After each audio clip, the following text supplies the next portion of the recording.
Hello friends, welcome to our technical YouTube channel. যে বন্ধুরা তোমাদের জন্য আজকে একটি গুরুত্বপূর্ণ ভিডিও নিয়ে চলে এসেছি। বন্ধুরা, যে সকল ক্যান্ডিডেটরা 24 তারিখে পরীক্ষা দিয়েছে প্রাইমারি ডেটে, সেখানে ইভিএস থেকে যে প্রশ্নগুলো এসেছিল, সেখানে আজকে আমরা প্রশ্ন উত্তরগুলো আলোচনা করব। তোমরা মিলিয়ে নেবে কিভাবে প্রিপারেশন নিয়েছো। আমাদের চ্যানেলে যারা ফলো করেছো তারা কিন্তু অনেকগুলো বেশিরভাগই কোশ্চেন কিন্তু তোমরা কমন পেয়েছো। সুতরাং তোমাদের বারবার বলেছিলাম আমাদের চ্যানেলটাকে ফলো করে এখান থেকে কি যে সমস্ত কোশ্চিন আসার সম্ভাবনা বেশি রয়েছে বন্ধুরা।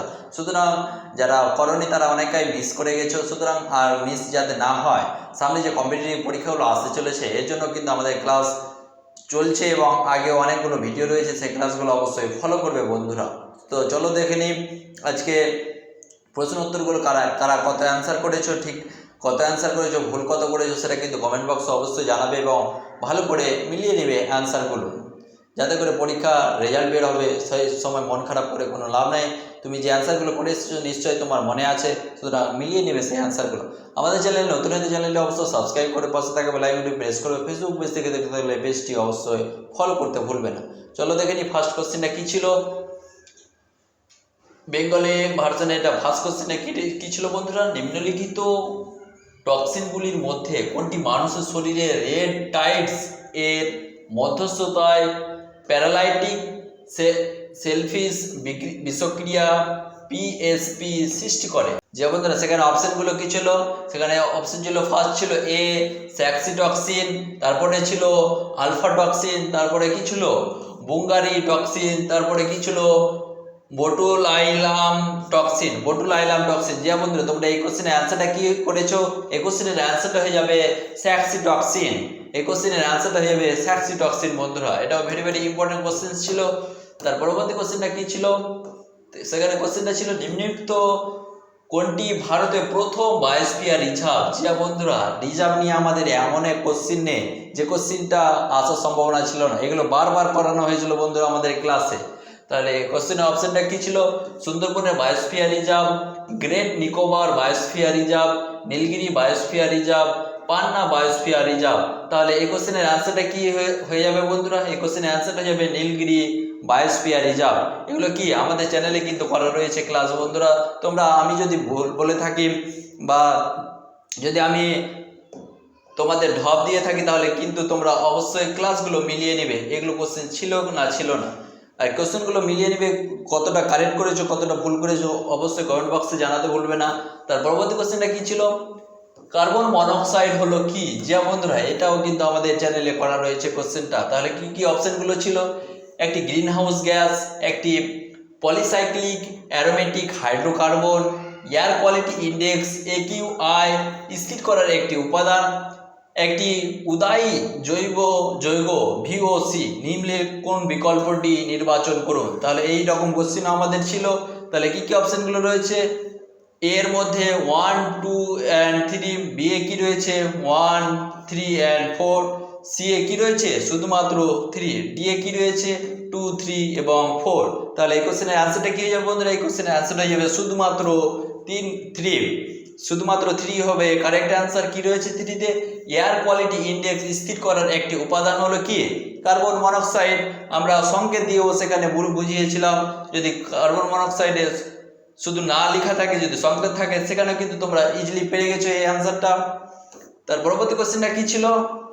ভিন্ন প্রজাতি থেকে প্রবর্তিত জিন ধারণকারী প্রাণী ও উদ্ভিদকে কি বলা হয়? যে আমাদের এগুলো ভেরি ভেরি ইম্পর্টেন্ট কোশ্চেন। তাহলে এই কোশ্চেনের অ্যান্সারটা কি করেছো তোমরা? সংকর ছিল অপশন, ট্রান্সজেনিক, প্লাজমিড না আংশিক সংকর। তাহলে এই প্রক্রিয়াটাকে কি বলা হয়? এই কোশ্চেনের অ্যান্সারটা হয়ে যাবে ট্রান্সজেনিক। তার পরবর্তী কোশ্চেনটা কি ছিল বন্ধুরা? তার পরবর্তী কোশ্চেনটি ছিল নিম্নোক্ত রাসায়নিকগুলির মধ্যে কোন রাসায়নিককে সবুজ দ্রাবক হিসেবে বিবেচনা করা যেতে পারে? তাহলে কি কি অপশনগুলো ছিল সেখানে? ক্লোরোফ্লোকার্বন, CFC, বেনজিন, অ্যানথ্রাসিন, তারপরে কি ছিল সুপার ক্রিটিক্যাল কার্বন ডাইঅক্সাইড। তাহলে এই কোশ্চেনের অ্যান্সারটা কি হয়ে যাবে বন্ধুরা? এই কোশ্চেনের অ্যান্সারটা হয়ে যাবে সুপার ক্রিটিক্যাল কার্বন ডাইঅক্সাইড হিসেবে বিবেচনা করা যেতে পারে। তার পরবর্তী কোশ্চেনটা কি ছিল বন্ধুরা? নিম্নোক্ত অবস্থাগুলির মধ্যে কোনটি হাইড্রোপনিক্স পদ্ধতিতে উদ্ভিদ বৃদ্ধির জন্য ব্যবহার করা হয়? তাহলে কি কি অপশনগুলো ছিল সেখানে বন্ধুরা? পরিবেশক, পুষ্টি বিহীন অবস্থা, বায়ুবিহীন অবস্থা, মৃত্তিকাবিহীন অবস্থা, না জলবিহীন অবস্থা? তাহলে এই কোশ্চেনের অ্যান্সারটা কি হয়ে যাবে বন্ধুরা? এটা হয়ে যাবে মৃত্তিকাবিহীন অবস্থা, এটা হয়ে যাবে কারেক্ট অ্যান্সার। তাহলে তোমরা অবশ্যই মিলিয়ে নিবে। তার পরবর্তী কোশ্চেনটা কি ছিল বন্ধুরা? সামুদ্রিক বাস্তুতন্ত্রের জন্য সবচেয়ে কম ক্ষতিকারক প্রত্যক্ষ ঝুঁকিটিকে চিহ্নিত করুন। তাহলে কোনটা বাস্তুতন্ত্রে? এটাও কিন্তু আমাদের চ্যানেলে করা রয়েছে বন্ধুরা, সমুদ্রের বাস্তুতন্ত্র নিয়ে। সেখানে অনেকগুলো কোশ্চেন আমাদের আলোচনা করা ছিল, সেখান থেকে কিন্তু এসেছে। দেখতে পাচ্ছ কতগুলো কমন কোশ্চেন তোমরা ইজিলি পেয়ে গেছো। যারা ফলো করনি তারা এখন আফসোস করছো কেন এই চ্যানেলটিকে ফলো করনি। তাহলে এই কোশ্চেনের অ্যান্সারটা কি হয়ে যাবে বন্ধুরা? কি কি অপশন রয়েছে? বায়ুর গুণমান সূচকের পরিবর্তন, তৈল নিঃসরণ সমুদ্রপৃষ্ঠে, মাইক্রো প্লাস্টিক দূষণ, মহাসাগরের তাপমাত্রা বৃদ্ধি। তাহলে এই কোশ্চেনের অ্যান্সারটা কি হয়ে যাবে? সামুদ্রিক বাস্তুতন্ত্র সবচেয়ে কম ক্ষতিকারক ঝুঁকিটিকে চিহ্নিত করো। তাহলে কোনটা সবথেকে কম ঝুঁকিকারক? সেটা হয়ে যাচ্ছে ডি অ্যান্সার, মহাসাগরের তাপমাত্রা বৃদ্ধি। তার পরবর্তী কোশ্চেনটা কি ছিল বন্ধুরা? নিম্নোক্ত কোন দুটিকে মস্তিষ্ক কেন্দ্র মানুষের গ্লোবাল পজিশনিং সিস্টেম জিপিএস হিসেবে কাজ করে? জিপিএস হিসেবে কাজ করে কোনটা? মস্তিষ্কের বন্ধুরা কেন্দ্রবিন্দুতে কি অপশনগুলো ছিল? হিপোক্যাম্পাস এবং এন্টরহিনাল কর্টেক্স। তারপরে কি ছিল? Pons and medulla, occipital lobe and parietal lobe, frontal lobe and cerebellum. তাহলে এই কোশ্চেনের অ্যান্সারটা কি যাবে বন্ধুরা? এই কোশ্চেনের অ্যান্সারটা জিপিএস হিসেবে কোনটা কাজ করে মানুষের মস্তিষ্কের কেন্দ্রবিন্দুতে? সেটা হয়ে যাবে হিপোক্যাম্পাস অ্যান্ড এন্টারহিনাল কর্টেক্স। এটা কিন্তু কাজ করে কি হিসাবে? মস্তিষ্কের কেন্দ্রবিন্দু হিসাবে কাজ করে। তাহলে এই কোশ্চেনের অ্যান্সারটা কি? এ। ভালো করে মিলিয়ে নেবে। তার পরবর্তী কোশ্চেনটা কি রয়েছে বন্ধুরা? নিম্নোক্ত প্রাণীগুলির মধ্যে কোন প্রাণীটি ডেটিটাস ফিডার বা ডেটিটাস ভোজি? জি বন্ধুরা, তাহলে অপশনগুলো কি ছিল সেখানে? খরগোশ, পায়রা, সিংহ, না শকুন? তাহলে এই কোশ্চেনের অ্যান্সারটা কি যাবে? ডেটিটাস ভোজি, সেটা হচ্ছে শকুন। তার পরবর্তী কোশ্চেনটা কি ছিল? নিম্নোক্ত প্রাণীগুলির মধ্যে কোনটি বেন্থিক অমেরুদণ্ডী প্রাণী? মানে কি তাদের কোনো শিরদাঁড়া থাকে না। মানুষের যেমন শিরদাঁড়া থাকে, অনেক মাছেরও শিরদাঁড়া থাকে বন্ধুরা। শিরদাঁড়া না থাকলে কি চলাচল করতে পারবে না বা সোজা হয়ে সোজাভাবে দাঁড়াতে পারবে না। তাহলে কি অপশনগুলো রয়েছে? ছোট হাঙর, সি অ্যানিমন, না ফ্ল্যাট ফিশ বা চ্যাপ্টা ফিশ, সি হর্স বা সামুদ্রিক ঘোড়া? তাহলে এই কোশ্চেনের অ্যান্সারটা কি হয়ে যাবে বন্ধুরা? কোনটা মেরুদণ্ডহীন প্রাণী? সেটা হয়ে যাবে সি অ্যানিমন। এটা কি? এর মেরুদণ্ড নেই। তাহলে কত ইম্পর্টেন্ট কোশ্চেন গুলো এসছে দেখতে পাচ্ছ তোমরা। তার পরবর্তী কোশ্চেনটা চলে এসেছে। আমরা পরবর্তী কোশ্চেনটা কি ছিল? মাইক্রোপ্লাস্টিক সম্পর্কিত যে বক্তব্যটি সঠিক নয় সেটিকে চিহ্নিত করুন। এটাও কিন্তু আমাদের করানো রয়েছে বন্ধুরা। এই কোশ্চেনটা অপশনগুলো কি ছিল? মানব রক্তে মাইক্রোপ্লাস্টিক শনাক্ত করা হয়েছে, দাঁতের মাজনে টুথপেস্ট উপস্থিত, পলিথিলিন পিই এবং ঠোঁটের প্রসাধনী লিপ গ্লসে উপস্থিত পলিইথিলিন ট্র্যাপথেলেট পিইটি হলো মাইক্রোপ্লাস্টিকের উদাহরণ। তার পরবর্তী অপশনটা কি ছিল? খাদ্য শৃঙ্খলে বরাবর মাইক্রোপ্লাস্টিকের জৈব সঞ্চয় হয়। মাইক্রোপ্লাস্টিক হলো সহজ জৈব ও বিয়োজ্য বস্তু। তাহলে এই কোশ্চেনের অ্যান্সারটা কি হয়ে যাবে? এটা হয়ে যাবে মাইক্রোপ্লাস্টিক হলো সহজ জৈব বিয়োজ্য বস্তু। তাহলে কার সাথে সম্পর্কিত? সেটা এই কোশ্চেনের অ্যান্সারটা হলো ডি।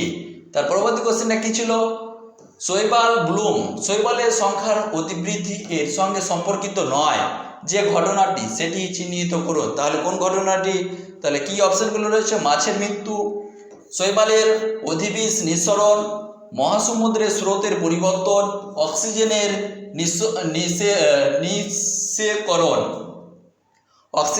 নিঃস্বীকরণ সেটা। তাহলে এই কোশ্চেনের অ্যান্সারটা কি হয়ে যাবে? মহাসমুদ্রের স্রোতের পরিবর্তন। মানে কি জোয়ার ভাটা যখন আসে তখন কিন্তু সেটা ঢেউটা কি অনেক উঁচু নিচু ভাব করে, এর ফলে কি স্রোতে পরিবর্তন ঘটে, এটা হচ্ছে এর কারণ। তার পরবর্তী কোশ্চেনটা কি ছিল? নিম্নোক্ত রাসায়নিক যৌগগুলির মধ্যে কোনটি মেরু অঞ্চলে স্ট্র্যাটোস্ফিয়ারে ওজোন হোল সৃষ্টির জন্য দায়ী? এটাও ভেরি ইম্পর্টেন্ট কোশ্চেন ছিল। এই কোশ্চেনটাও আমাদের করানো রয়েছে। তাহলে কি কি অপশনগুলো রয়েছে? ইথেন, প্রোপেন, পাইরিফস ক্লোরিন নাইট্রেট। তাহলে এই কোশ্চেনের অ্যান্সারটা কি যাবে বন্ধুরা? এই কোশ্চেনের অ্যান্সারটা হয়ে যাবে ওজন হোল সৃষ্টির জন্য কোন গ্যাসটি দায়ী? এটা হয়ে যাবে ক্লোরিন নাইট্রেট। তার পরবর্তী কোশ্চেনটা কি ছিল? মানব জাতির কার্যকলাপের ফলে সৃষ্টি জৈব প্রজাতির বৈচিত্র্যের হ্রাস প্রাপ্তির অবিরত ঘটনা যা ষষ্ঠ গৌণ জৈব বিলুপ্ত বলে পরিচিত, তা হলো যে ঘটনাটি প্রত্যক্ষ প্রভাবের ফলে ঘটে না সেটি চিহ্নিতকরণ। এটি একটু ভাবনা চিন্তার কোশ্চেন বন্ধুরা, যারা ভালো করে পড়েছো তারা নিশ্চয়ই এই কোশ্চেন অ্যান্সারটা করে এসেছো। তাহলে কি অপশনগুলো রয়েছে? ক্ষতিকারক রাসায়নিকের কারণে দূষণ, বিশ্ব উষ্ণায়ন, প্রজাতির জন্মহার কমে যায়, প্রাকৃতিক বাসস্থানের বিনাশ। এটাও কিন্তু আমাদের চ্যানেলে করা রয়েছে বন্ধুরা। তাহলে এই কোশ্চেনের অ্যান্সারটা কি হয়ে যাবে? কেন এটা হয়েছিল, কেন ঘটেছিল? সেটা হয়ে যাবে প্রাকৃতিক বাসস্থানের বিনাশ। জিয়া বন্ধুরা, প্রাকৃতিক বাসস্থান মানে কি? যদি মানুষ মৃত্যুবরণ করে যায় তাহলে কি তাদেরকে বাস্তুতন্ত্রকে রক্ষা করতে পারবে না এবং কি তাদের পরিচর্যা করতে পারবে না, তার ফলে কি তারা বেড়ে উঠতে পারবে না যদি লালন পালন না হয়। এটাই হচ্ছে মেন কারণ। তার পরবর্তী কোশ্চেনটা কি ছিল বন্ধুরা? তা আমরা দেখে নেব। 135 নম্বর কোশ্চেনটা কি ছিল? নিরক্ষীয় বিষুবীয় প্রশান্ত মহাসাগরে সংঘটিত এল নিনো সাদার্ন অ্যাসিলেশন ঘটনার পৃষ্ঠীয় জলে তাপমাত্রা নিম্নলিখিত কোন পর্যায়কে এল নিনো পর্যায়ে বলা হয়? জি বন্ধুরা, তাহলে এই কোশ্চেনের অ্যান্সারটা কি করে এসেছো তোমরা? এই কোশ্চেনের অ্যান্সারটা হয়ে যাবে উষ্ণ পর্যায়। এই উষ্ণ পর্যায়কে বলা হয় এল নিনো। তাহলে তোমরা যারা কারেক্ট অ্যান্সার করেছো অবশ্যই কমেন্ট বক্সে জানাবে। তার পরবর্তী কোশ্চেনটা কি ছিল? 2022 এবং 21-22 আর্থিক বছরে ভারতের জনপ্রিয় পার ক্যাপিটা বৃহৎ বিদ্যুতের পরিমাপ কত ছিল? যে বন্ধুরা, সেই পরিমাপটা কত ছিল? তোমরা কত অ্যান্সার করে এসেছো? এই কোশ্চেনের অ্যান্সারটা কত হয়ে যাবে? 125 কিলোওয়াট। 125 কিলোওয়াট পার আওয়ারে এটা ছিল বন্ধুরা। কিসের পরিমাণ? এটা বিদ্যুতের পরিমাণ ছিল। তার পরবর্তী কোশ্চেনটা কি ছিল? জি হ্যাঁ বন্ধুরা, 138 নম্বর কোশ্চেনের অ্যান্সারটা কি করে এসেছো তোমরা? এই কোশ্চেনের অ্যান্সারটা হয়ে যাবে এ। কি কি রয়েছে? 1, 2 এবং 3। 1, 2 এবং 3 হচ্ছে কারেক্ট অ্যান্সার। এই পদ্ধতিগুলো ব্যবহার করা হয়েছে সেখানে। তার পরবর্তী কোশ্চেনটা কি ছিল বন্ধুরা? তার পরবর্তী কোশ্চেনটা কত নাম্বার ছিল? 139 নাম্বার কোশ্চেন বন্ধুরা। এটা একটা বিস্তারিত কোশ্চেন ছিল, যারা ভালো করে পড়েছো তারা অ্যান্সার কিন্তু কারেক্ট করে এসেছো। এই কোশ্চেনের অ্যান্সারটা কি হয়ে যাবে? 139 নাম্বার কোশ্চেনের অ্যান্সারটা হয়ে যাচ্ছে বি। এ কি ছিল? এ এবং আর উভয় সত্য এবং আর হলো এর সঠিক ব্যাখ্যা। এটাই কি কারেক্ট অ্যান্সার। এগুলো আমরা ডিটেলসে পড়িয়েছি, এগুলো পেডাগজি থেকে কোশ্চেন এসেছে বন্ধুরা। তার পরবর্তী কোশ্চেনটা কি ছিল? র্যাচেল কারসন লিখিত সাইলেন্ট স্প্রিং নামক বইটিতে নিম্নোক্ত কোন পরিবেশগত সমস্যাটি বর্ণনা করা হয়েছে? জি বন্ধুরা, আমরা কি বলেছিলাম? যে কোনো বই থেকে অবশ্যই কোশ্চেন আসবে। দেখতে পেয়েছো কোশ্চেন চলে এসেছে। তাহলে এগুলো কি আমাদের চ্যানেলে অনেকগুলো বই নিয়ে আলোচনা করা রয়েছিল, সেখানে লেখকরা কারা ছিল সেটাও আমরা আলোচনা করেছিলাম। তাহলে এই কোশ্চেনের অ্যান্সারটা কি ছিল বন্ধুরা? জি বন্ধুরা, এই কোশ্চেনের অ্যান্সারটা কি করেছো তোমরা? এই কোশ্চেনের অ্যান্সারটা হয়ে যাবে বি। কীটনাশকের ক্ষতিকারকের প্রভাব লেখা রয়েছে কোথায়? এই সাইলেন্ট স্প্রিং বইটিতে। তার পরবর্তী কোশ্চেনটা কি ছিল বন্ধুরা? আমরা দেখে নেব। তার পরবর্তী কোশ্চেনটা কি? 141 নাম্বার কোশ্চেন। এই কোশ্চেনের অ্যান্সারটা কি করে এসেছো তোমরা? এই কোশ্চেনের অ্যান্সারটা হয়ে যাবে সিলিকন। এই সিলিকন হচ্ছে মেন কি শিলাতে কোন শিলাটি পাওয়া যায়? সেটা কোন শিলা? সেটা হচ্ছে সিলিকন শিলা। সিলিকন সেটা একটা মৌল। তার পরবর্তী কোশ্চেনটা কি ছিল? তার পরবর্তী কোশ্চেন ছিল 142 নাম্বার। কয়লা থেকে 1 ইউনিট বিদ্যুৎ উৎপাদন করতে কত পরিমাণ কার্বন ডাইঅক্সাইড গ্যাস বায়ুমণ্ডলে নিঃসৃত হয়? এটা ভেরি ভেরি ইম্পর্টেন্ট কোশ্চেন ছিল। কত সেটা ভ্যালু আমরা ইনপুট করে দেখিয়েছিলাম। তাহলে এই কোশ্চেনের অ্যান্সারটা কি করে এসেছো তোমরা? এই কোশ্চেনের অ্যান্সারটা হয়ে যাবে 2 থেকে 3 পাউন্ড পরিমাণ নিঃসৃত হয় কি কার্বন ডাইঅক্সাইড। কোথায়? বায়ুমণ্ডলে। তার পরবর্তী কোশ্চেনটা কি ছিল? 143 নাম্বার কোশ্চেন। এই কোশ্চেনের অ্যান্সারটা কি করে এসেছো তোমরা? এই কোশ্চেনের অ্যান্সারটা কি বলেছে? শারীরিক স্থানিক অংশসমূহের শনাক্তকরণ করুন। তাহলে কোনটা হয়ে যাবে? নিতম্ব ও কাঁধ। নিতম্ব মানে কি? চেস্ট, এবং কাঁধটা কি? শোল্ডার। সেটাই হচ্ছে এর অ্যান্সার বন্ধুরা। তার পরবর্তী কোশ্চেনটা কি রয়েছে? তার পরবর্তী কোশ্চেন হচ্ছে 144 নাম্বার। এই কোশ্চেনের অ্যান্সারটা কি করে এসেছো তোমরা বন্ধুরা? এই কোশ্চেনের অ্যান্সারটা কি হবে, এগুলো হচ্ছে মিলামিলি, কার সাথে কোনটা মিলবে সেগুলো কিন্তু এটা অ্যান্সার। তাহলে এই কোশ্চেনের অ্যান্সারটা কি হয়ে যাবে, এটা হয়ে যাবে ডি। নিকোবর দ্বীপপুঞ্জ কি রয়েছে সেখানে, উদ্ভিদটা কি থাকে র্যাফলেসিয়া এবং প্রাণীটা কি থাকে সেটা হচ্ছে ওরাং এবং ওটাং। এটা হচ্ছে এর সাথে কার মিল রয়েছে সেটা এখানে জানতে চেয়েছে বন্ধুরা। তাহলে কোথাকার ভৌগোলিক অঞ্চল, এটা যে কোশ্চেনটা রয়েছে এখানে কি কোথাকার ভৌগোলিক অঞ্চলের কথা বলা হয়েছে এবং কোন কোন প্রাণী এবং উদ্ভিদ সেখানে বসবাস করে সেই নিয়ে কিন্তু কোশ্চেনটা ছিল বন্ধুরা। তার পরবর্তী কোশ্চেনটা কি ছিল, নিম্নলিখিত কোন বছর 21তম কনফারেন্স অফ পার্টিস জলবায়ু পরিবর্তন সম্মেলন প্যারিসে ফ্রান্স অনুষ্ঠিত হয়েছিল, সেটা কত সালে বন্ধুরা? এটাও কিন্তু আমাদের চ্যানেলে করা হয়েছে, সেটা কত সালে, সেটা হচ্ছে 2015 সালে এই সম্মেলনটি অনুষ্ঠিত হয়েছিল। কি জন্য? জলবায়ুর পরিবর্তন নিয়ে। তার পরবর্তী কোশ্চেনটা কি ছিল বন্ধুরা, 146 নাম্বার কোশ্চেন। এই কোশ্চেনের অ্যান্সারটা কি করেছিল তোমরা, কি ছিল কোশ্চেনটা, নিম্নলিখিত ব্যবস্থাপনাগুলির মধ্যে কোনটি বজ্র জল থেকে জৈব পদার্থ অপসারণ করে, মানে কি সেটা থেকে নিষ্কাশন করা হয়। তাহলে এই কোশ্চেনের অ্যান্সারটা কি করে এসেছো তোমরা, এই কোশ্চেনের অ্যান্সারটা হয়ে যাবে ট্রিকলিং ফিল্টার, এটা নিঃসরণ করা হয়। জি বন্ধু, তার পরবর্তী কোশ্চেনটা কি ছিল, তার পরবর্তী কোশ্চেনটা ছিল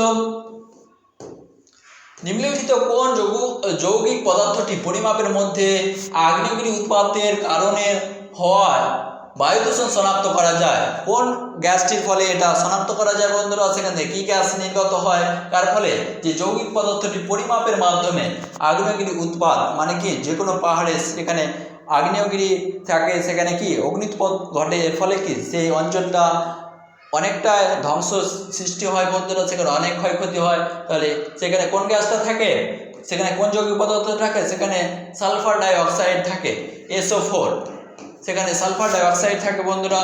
এর জন্য কি সেখানে অগ্নুৎপাতের যে কোনো খুব সহজে সেটাকে কি শনাক্তকরণ করা যায়। তার পরবর্তী কোশ্চেনটা কি ছিল, শিলার আবহবিকারের সৃষ্ট আলগা উপাদানগুলি যে প্রণালীতে একত্রিত হয় সেই প্রণালীটিকে কি বলা হয়, তোমরা এই কোশ্চেনের অ্যান্সারটা কি করে এসেছো বন্ধুরা, সেই প্রণালীটিকে বলা হয় লিথিফিকেশন বলা হয় সেই প্রণালীটিকে। তার পরবর্তী কোশ্চেনটা কি ছিল, নিম্নে উল্লেখিত মাছগুলির মধ্যে কোনটি অ্যান্ড্রোমাস মাছ, যে বন্ধুরা কোন মাছটিকে অ্যান্ড্রোমাস মাছ বলা হয়। তাহলে এই কোশ্চেনের অ্যান্সার কি করে এসেছো তোমরা, এই কোশ্চেনের অ্যান্সারটা হয়ে যাবে ইলিশ মাছ, পদ্মার ইলিশ, যে বন্ধুরা কার না খেতে ভালো লাগে ইলিশ মাছ। তাহলে এই কোশ্চেনের অ্যান্সারটা ইলিশ। তার পরবর্তী কোশ্চেনটা কি ছিল বন্ধুরা, এই কোশ্চেনের অ্যান্সারটা কি করে এসেছো, 150 নম্বর কোশ্চেন, মানে কি 150 নম্বরে যে কোশ্চেনটা ছিল এই কোশ্চেনের অ্যান্সারটা কি করে এসেছো তোমরা, এই কোশ্চেনের অ্যান্সারটা হয়ে যাবে প্রাণীদের প্রজন্মগত প্রয়োজনের মেটানোর জন্য একত্রিত হওয়ার সঙ্গে সম্পর্কিত রয়েছে এই বিবৃতিগুলোর মধ্যে কি, এটাই হচ্ছে সঠিক। যে বন্ধুরা দেখতে পাচ্ছ তোমরা কতগুলো কমন কোশ্চেন এসেছে আমাদের ক্লাসগুলো করানো থেকে, যেগুলো আমরা ক্লাস করিয়েছি প্রাইমারি ডেটে। আজকে শুধু আমরা এমএসএ ক্লাস আলোচনা করলাম, আমরা পরবর্তীতে আবার কি সিডিপির ক্লাস সেখানেও আলোচনা করবো, সেই অ্যান্সারগুলো মিলিয়ে নেবে। এই ভিডিওটা আজকে যে আমরা এই ভিডিওটা করলাম এখানে তোমরা কতগুলো কারেক্ট অ্যান্সার করেছো অবশ্যই কমেন্ট বক্সে জানাবে। আমরা কি এইভাবে তোমাদের আরও যে সামনে কম্পিটিটিভ এক্সামগুলো আসতে চলেছে সেই জন্য ক্লাস আমাদের অলরেডি রয়েছে এবং আরও কি আমরা নিয়ে আসবো, সেই ক্লাসগুলো অত্যন্ত ভালো করে মনোযোগ সহকারে করবে এবং সেখানে পরীক্ষায় অ্যাটেন্ড করবে বন্ধুরা। এই ভিডিওটা কেমন লেগেছে অবশ্যই কমেন্ট বক্সে জানাবে, ভিডিওটা বন্ধুবান্ধবদের সাথে শেয়ার করবে, তারাও যাতে ভালো করে মিলিয়ে নেয় অ্যান্সারগুলো, কোনটা কারেক্ট করে এসেছে কোনটা ভুল করে এসেছে বন্ধুরা। সুতরাং আমাদের চ্যানেলে নতুন হতে চ্যানেলটি অবশ্যই সাবস্ক্রাইব করে পাশে থাকা বেল আইকনটি প্রেস করবে, ফেসবুক পেজ থেকে তাহলে পেজটা অবশ্যই ফলো করবে। থ্যাংক ইউ বন্ধুরা, দেখা হবে নেক্সট ভিডিওতে।